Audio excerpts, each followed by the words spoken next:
Principles of sports nutrition.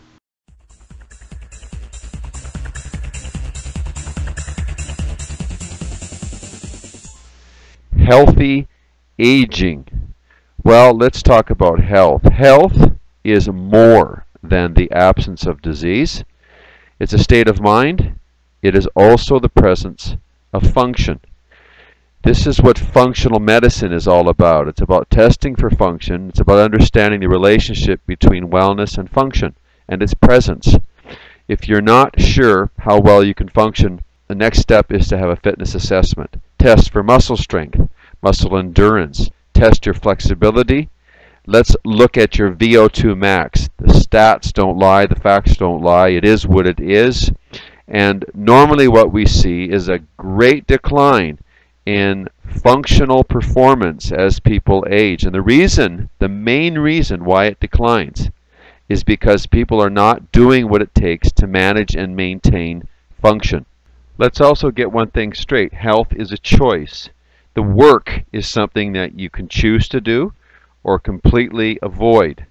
You can choose to abandon yourself, neglect yourself, not do any of the things that are essential to health and its maintenance. Something simple like flossing your teeth. Now you can either get up in the morning and floss your teeth, or you can choose not to do that, and that's fine. But you're going to lose your teeth and you'll suffer. And remember, if you're good to your teeth will be good to you. Nature isn't prejudice. The laws of physics and biology apply to every one of us equally. Yes, it's true, we have constitutional differences and our genes make us very unique. But if we understand basic science and healthcare and preventive medicine, we can live well for a very, very long time. So here's the $20 million question. Do you want to live well or not? I'm not talking about living forever. Everyone's got a terminal point. We begin and we end. Energy can never be destroyed, and we are beings of light. We're beings of pure energy. We're made of stardust, which is very, very cool. While I'm alive, I want to function at a very, very high level. That is why fitness is a major priority. That is why I feed myself on a diet that is genomically compatible with my genome, which was made from nature, which was derived from nature. I exist in nature. In order to command nature, we must obey her. It's very simple. You do the work. It's not a lot of work, but you have to do the work. You have to. You have no choice. And if you don't do the work, you suffer. If you do the work, you don't suffer. It's that simple. Now time marches on. It stops for no man. So we exist within dimensions of time and space. And so this applies to every living thing. It applies to everything, actually. Now the difference between chronology, the actual time that you've been alive, and biology, or biological aging.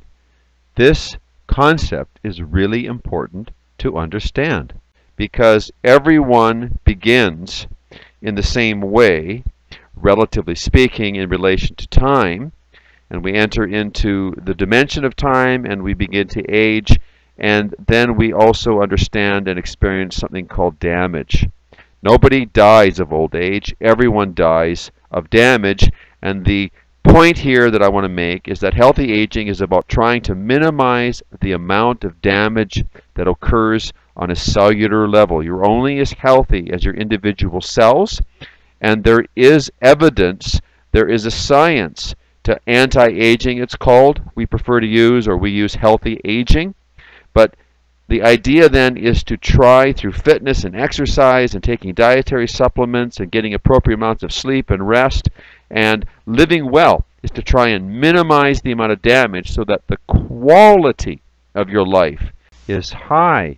And the sooner you get it up as high as you can, and through managed and maintenance, you will experience a much, much higher quality of life through the work of health that is required to do that than someone who completely ignores the science and the evidence and chooses not to do that. They will take a plunge and a nosedive and generally suffer unnecessarily and experience things like heart disease and diabetes and cancer and chronic infection, mental disease, headaches, bowel disease, you name it.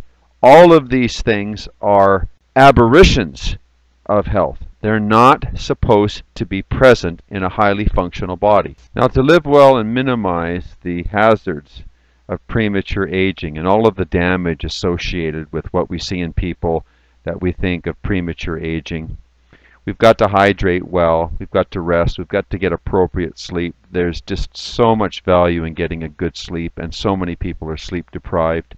But we've got to learn to control our habits of nutrition. There's research and lots of evidence on animals, a little bit on humans, that calorie deprivation extends life.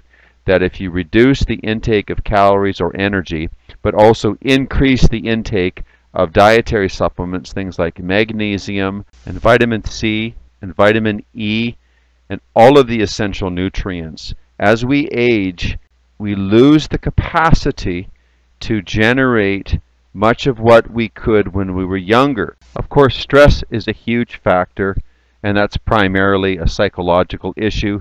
You have to learn how to accept things that you cannot change. The serenity prayer is what we live by. Have the courage to change what you can. Do the work. Do what it takes to stay well. Rely on the science. Use reason. Use logic. Start using your positive emotions in the most beneficial way, and this will all pay off in dividends that are impossible to buy. Get your mind off of money and get your focus on health, because at the end of the day, health is something you can't buy, and health is something you're going to beg for when you run out of it.